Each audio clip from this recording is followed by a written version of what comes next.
Rebonjour à tous et re-bienvenue à tous. Donc on s'est laissé juste avant sur la création d'une nouvelle to-do, mais on ne l'a pas encore vraiment créée en base de données. Donc là l'objectif c'est quoi? C'est de l'envoyer en base de données.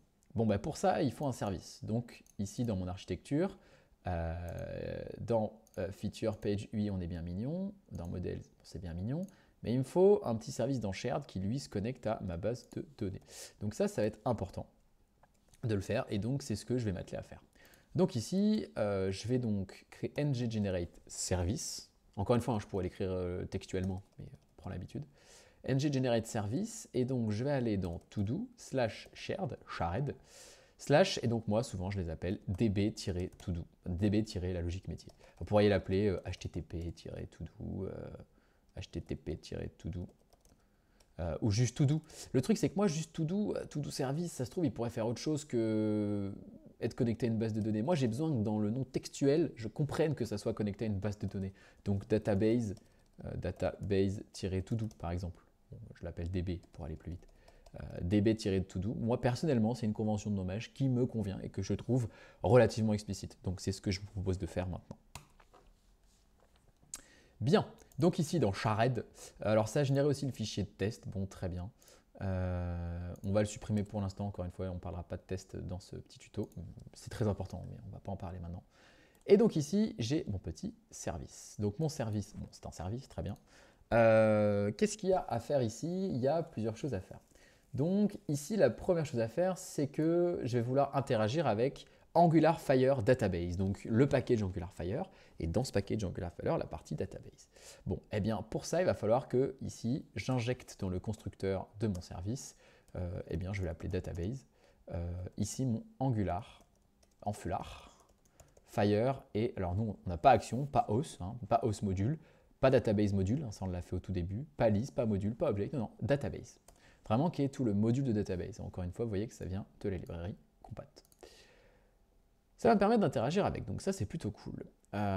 Et notamment, ce que je vais pouvoir faire ici, c'est créer une référence qui va être de type Angular Fire List. Donc ça va être une liste ici de to-do. Vous allez comprendre pourquoi.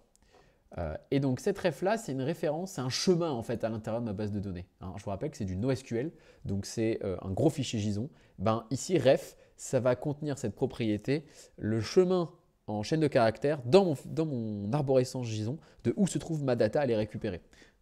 Donc ici, ça sera une liste de to-do et qui va se trouver dans donc, this database, c'est-à-dire ce truc-là. Hein, point, bim bam boum, list. Et ici, je vais lui proposer, je vais lui dire, ok, bah, quel est le path référence, quel est le chemin pour accéder à la donnée. Donc ce qu'on va faire, c'est qu'ici on va créer une propriété en private qu'on va appeler base URL, de type string, et ça va être donc ça va être dans ma base de données la partie qui va contenir toutes mes to-do, donc je pourrais l'appeler to-dos.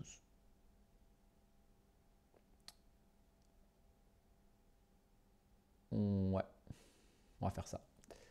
Et donc ici, pourquoi je le mets en private, c'est que je veux qu'uniquement ça soit mon service qui a accès à cette donnée. Hop là. Et d'ailleurs, je vais le mettre en read-only. Comme ça, je sais que je ne pourrai pas... Ah, je peux pas mettre les deux en même temps? Je sais plus. Attendez, il me semblait qu'on pouvait mettre les deux en même temps, non? Read-only and private TypeScript.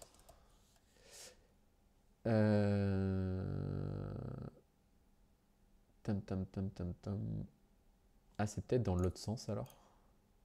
Je n'utilise pas énormément private read-only. Ouais, voilà, c'est ça. Donc c'est qu'il est d'abord private, puis après en read-only. Oui, bon, ok. Donc ça veut dire que c'est une propriété qui est visible uniquement à l'intérieur de ma classe ToDoService, donc c'est-à-dire entre le début de cette accolade et la fin de cette accolade. Et surtout qu'elle est en read-only, ça veut dire que je la déclare une fois, mais que je ne pourrais plus jamais écrire par-dessus. Ça veut dire que je ne pourrais pas faire un truc du style, je ne pourrais pas dire base URL égale ça. Enfin, normalement, je ne peux pas. Je pense qu'à la compilation, il m'embête. Non. Allô? Allô, est-ce que tu m'entends? Petit compilateur. Ok.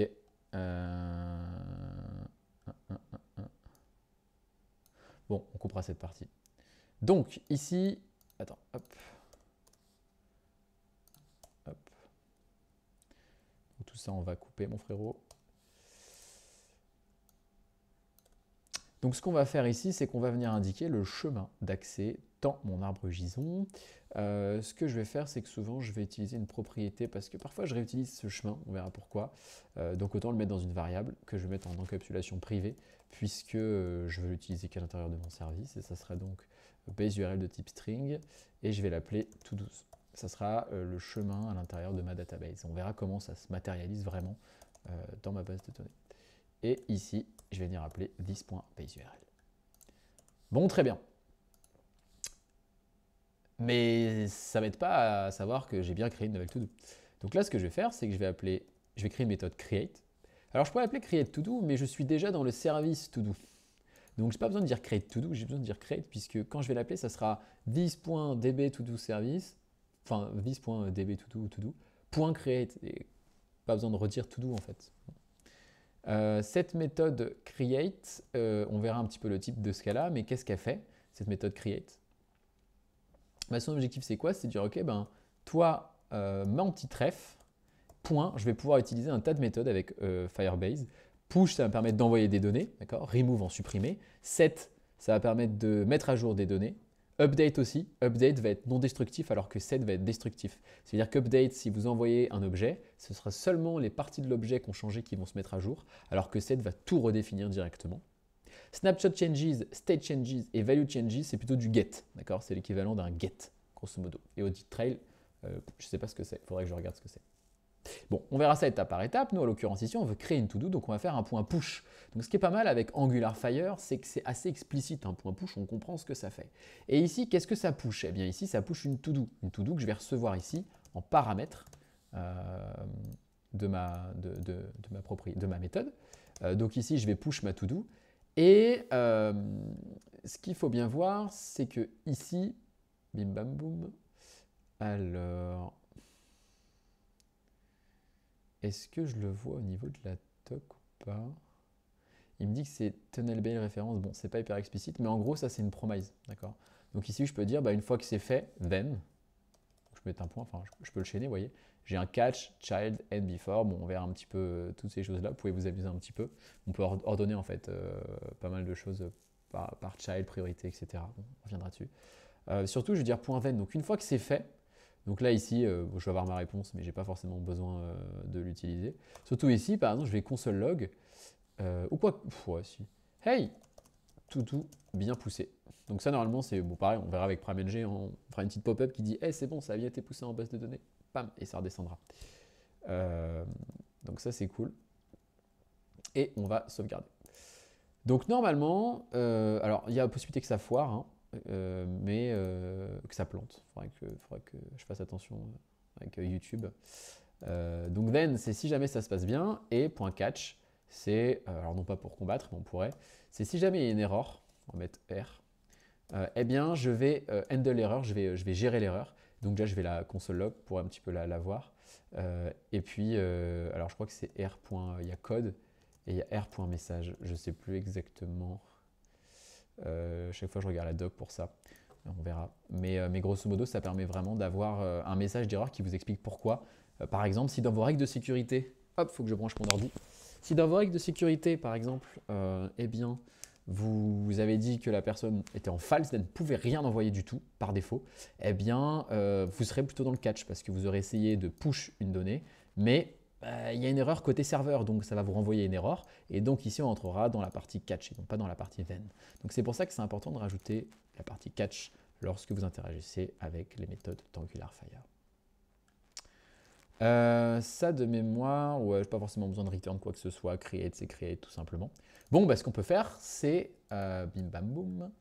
Au niveau de mon create to do, côté TypeScript, maintenant que j'ai créé mon service qui lui vraiment a de la logique métier, hein, il est intelligent, lui, c'est normal, c'est un service, eh bien, je vais pouvoir l'appeler. Donc pour ça, je vais l'injecter. Private db to do s, c'est comme ça que je les appelle. Donc de type db to do service, ça c'est très important. Hein. Il faut que le type ici, ça soit exactement le même nom que la classe de votre service que vous avez créé, qui est hop, celle-ci. Hein. Il faut que ces deux éléments, donc ça et ça soient les mêmes. Et donc, vous ne pouvez pas localiser votre classe et donc pas l'importer. Alors, get new to do et derrière faire un this.db.create, ça me semble un peu maladroit comme nom. Parce que get et push, enfin get et create, ça va pas ensemble. Peut-être qu'on pourrait l'appeler catch ou receive, comme quoi on reçoit une new to do depuis l'enfant vers le parent. Donc là, on reçoit la new to do et ensuite je la crée, ça me paraît un peu mieux en termes de nommage. Bon, ok. Et ça, qu'est-ce que ça donne? Donc ici, on est sur notre application. Ici, on va créer une nouvelle to-do. On met n'importe quoi, on envoie. Et ici, ça me dit « Hey, to-do bien poussé ». Donc vraisemblablement, ici, ça me dit to-do bien poussé. Donc on est dans la partie then. Donc normalement, tout s'est bien passé. Eh bien, on va vérifier sur la partie UI de Firebase, je vous propose. Donc ici, on va venir dans notre real-time database. Et on va venir regarder. Tiens, regardez, on a un to-do. Ici, on a une clé. Et dedans, on a mon objet que j'ai poussé. Et vous voyez qu'ici, mon to-do qui s'est affiché ici, bam! Où es-tu? Où es-tu, petit service? Hop, tu es là. Mon to-do, c'est ça. Si ici, par exemple, je l'appelle le to-do, ok? Eh bien, regardez ce qui va se passer. Je vais vous le mettre en temps direct, comme ça, au moins, vous l'aurez, ça va être sympa. Hop, on va le mettre à droite, et lui, on va le mettre à gauche. Ah non, faut que je change d'onglet. Attends, onglet précédent. Ah, c'est... Non. Attendez, onglet précédent. Ah, et voilà. Donc ça, on va rapetisser. Tac. Donc on va créer une nouvelle to-do, on met n'importe quoi, on met envoyer ma to-do. Et regardez, parce que là, c'est en real time, donc ça, c'est plutôt sympa. Bam, j'envoie et là, on est dans to-do. Et ici, ça m'a envoyé ma to-do. Ouais, donc c'est vraiment sympa parce que c'est vraiment en direct et c'est cool de voir que ça se passe en direct vraiment et qu'on voit les changements. Bref, c'était ce que je voulais vous montrer. Je suis pas hyper à l'aise encore avec ces changements de hop là d'éléments. Hop là. Voilà, donc ça je vais pouvoir le supprimer, hein, encore une fois. On revient sur cette partie un peu interface UI plutôt sympa dans Firebase, c'est que je peux supprimer directement ici un enregistrement de ma base de données. Donc de toute façon je vais créer un delete, hein, une méthode delete pour le faire programmatiquement depuis mon client Angular, mais c'est quand même sympa de pouvoir le faire. Alors ça ici, vous voyez que c'est une clé générée aléatoirement. Vous pouvez le changer, ça, vous pouvez donner un nom particulier, mais c'est un peu relou à faire et c'est pas vraiment prévu nativement dans le fonctionnement de Firebase. Bien généralement, ce qui se passe, c'est quand on a implémenté la partie authentification, eh bien, on va pouvoir lier ces éléments-là avec un ID d'utilisateur et on verra comment et pourquoi. Mais ça sera l'objet d'une autre vidéo et sans doute à la fin de cette série de vidéos, puisque la partie authentification, on va la rajouter à la fin. Voilà ce qui conclut donc la partie pour créer une to-do avec un formulaire. Donc toute la partie output, on l'a fait, mais surtout là, ce qui nous a occupé dans cette petite vidéo, ça a été la création du service. Comment est-ce que ça fonctionne dans les grandes étapes? D'ailleurs, je vais remettre to do comme il faut, tout doucement. To do.